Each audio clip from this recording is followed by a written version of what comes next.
paint a picture of what it looks like if our power grid were to go down. Sometimes it's out for a couple days. Normally it happens regionally, it's a pain in our neck. And sometimes if it might go down regionally, we might have, another state or another city come in to help us out.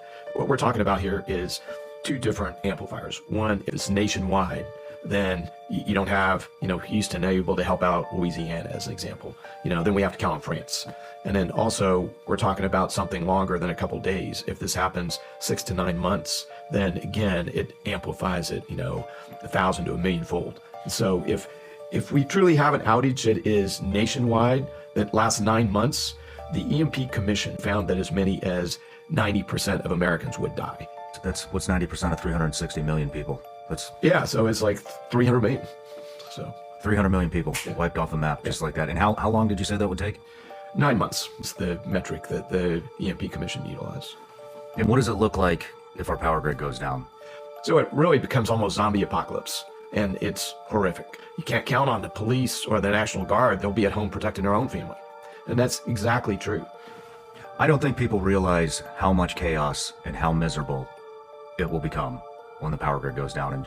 And just, I've known this is coming for a long time.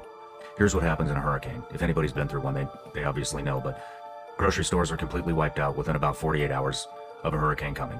Just the news alone, people go into panic mode, and there goes all the water, there goes all the bread, there goes all the meat, all the frozen food, all the vegetables, anything you can think of, it's gone. Gasoline, gone. The lines go around, the lines can be over a mile long sometimes. Plywood, gone. Why do you need plywood? To keep looters out, and to keep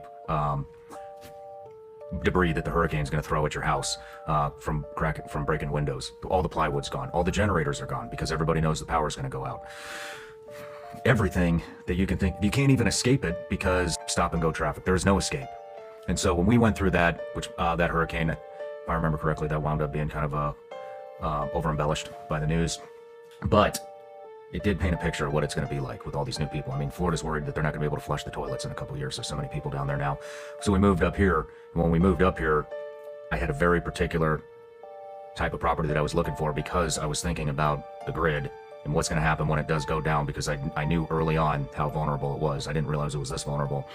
And we looked for a place that was way out in the middle of nowhere. It had to have a water source, because when the grid goes down, there goes your water, there goes your medical, there goes your food, everything. It's gone. There goes the police, there goes communications. You think you're going to talk to your elderly parents? Nope, that's over.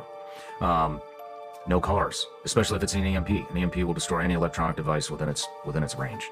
And there's a lot more, that needs to be said about what this looks like in a never-ending, 9 months, just 9 months alone.